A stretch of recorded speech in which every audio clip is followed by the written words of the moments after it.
अस्सलाम वालेकुम स्टूडेंट आज जो हम टॉपिक डिस्कस करने जा रहे हैं वो है major problems are error in relations. यानी एक टेबल के अंदर एक रिलेशंस के अंदर हम क्या प्रॉब्लम्स हमें फेस करना पड़ सकती हैं और उन प्रॉब्लम्स को हम कैसे अवॉइड करते हैं।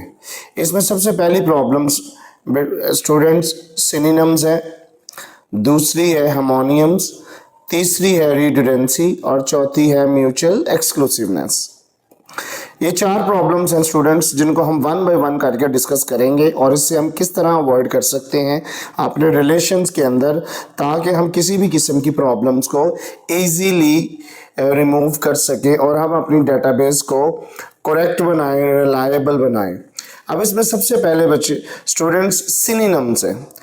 सिनोनिम्स उस वक्त स्टूडेंट्स क्रिएट होता है जब हम डिफरेंट नेम यूज करते हैं for same attributes. Again listen, a type of problem in a relation, यानी एक टेबल के अंदर एक किस्म की प्रॉब्लम होती है जब हम दो डिफरेंट एट्रीब्यूट्स का यूज करते हैं सेम एट्रीब्यूट के लिए। Two different names are use for same attributes. जिस तरह एक आइटम का टेबल है या रिलेशन है और उसमें लिखा हुआ है सप्लायर कोड, एक सप्लायर का टेबल है और उसमें लिखा हुआ है सप्लायर आईडी। तो दैट इज मीन ये ऊपर एक सप्लायर कोड है और नीचे सप्लायर आईडी है। या हम आइटम को भी सप्लायर आईडी कर दें और नीचे सप्लायर आईडी है, या ऊपर सप्लायर कोड है तो नीचे भी हम सप्लायर कोड कर दें। इस तरह ये दो डिफरेंट चीजें लग रही हैं, तो इट मीन्स दैट कि ये हमारे डाटा में एंटर करने में प्रॉब्लम क्रिएट करेगा। If the name of attribute must be same if it exists in two or more relations, और दो रिलेशंस के अंदर स्टूडेंट, जिस तरह ये एक रिलेशन है, आइटम्स का रिलेशन आपको नजर आ रहा है, इसमें आइटम नंबर, कलर, नेम और ये हमने हाईलाइट किया हुआ सप्लायर आईडी। अब सप्लायर के अंदर सप्लायर कोड है, तो ये दो डिफरेंट एट्रीब्यूट्स लग रहे हैं। जैसा कि हमने कहा है ऊपर कि two different names are use for same attribute, यानी एट्रीब्यूट एक ही है लेकिन हम डिफरेंट नेम यूज कर रहे हैं जिससे प्रॉब्लम क्रिएट होगी। तो इनको हम सेम नेम करके तो इस प्रॉब्लम से अवॉइड किया जा सकता है। ऊपर भी सप्लायर आईडी कर दें और नीचे भी सप्लायर आईडी, या ऊपर सप्लायर कोड है तो नीचे भी सप्लायर कोड कर दें। तो स्टूडेंट नेक्स्ट हमारा जो है रिलेशन में वो है हार्मोनियम्स। हार्मोनियम स्टूडेंट्स उस वक्त क्रिएट होता है व्हेन द सेम नेम, यानी सेम नेम यूज किए जाएं डिफरेंट एट्रीब्यूट्स के लिए। जिसमें यहाँ पर कस्टमर अगर एक रिलेशन है वहां पर भी कंपनी नेम लिखा हुआ है और सप्लायर का एक टेबल है तो वहां पर भी कंपनी लिखा हुआ है। तो ये दो डिफरेंट एट्रीब्यूट्स है लेकिन नाम सेम यूटिलाइज किए जा रहे हैं। तो इसमें यहाँ तो हमें कस्टमर कंपनी नेम लिखना चाहिए, नीचे सप्लायर कंपनी नेम लिखना चाहिए, ताकि ये डिफरेंट एट्रीब्यूट्स हैं तो इनके नाम भी डिफरेंट हो जाए। जिस तरह लास्ट स्टेटमेंट अगर चेक करें तो different name should be use for different attributes.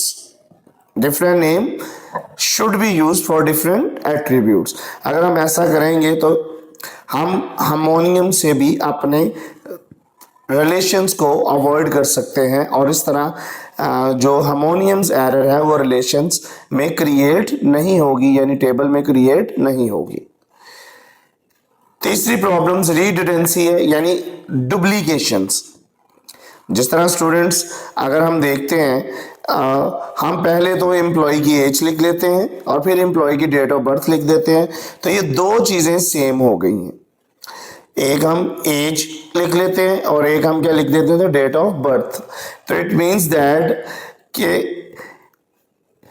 A type of problem in relation that occur when same information unnecessarily stored in different ways, यानी हम डिफरेंट तरीकों से सेम इंफॉर्मेशन को दो बार राइट कर रहे हैं। एज और डेट ऑफ बर्थ, हमें डेट ऑफ बर्थ से भी एज पता चल सकती है या एज से भी डेट ऑफ बर्थ पता चल सकती है, तो इससे भी स्टूडेंट हमने अवॉइड करना है। जिस तरह ये टेबल में देखें तो कस्टमर टेबल में डेट ऑफ बर्थ भी लिख दी गई है और एज भी लिख दी गई है, तो ये एक अनदर प्रॉब्लम्स है, तो इसमें हमें अवॉइड करना है। तो as attributes creating redundancy in a relation, ये टेबल के अंदर जो एज और डेट ऑफ बर्थ है अगर दोनों लिख दिए जाएंगे तो रिडंडेंसी क्रिएट हो जाएगी, जिससे हमारे टेबल्स में प्रॉब्लम क्रिएट होगी। तो लास्ट है स्टूडेंट्स हमारे पास म्यूचुअल एक्सक्लूसिवनेस।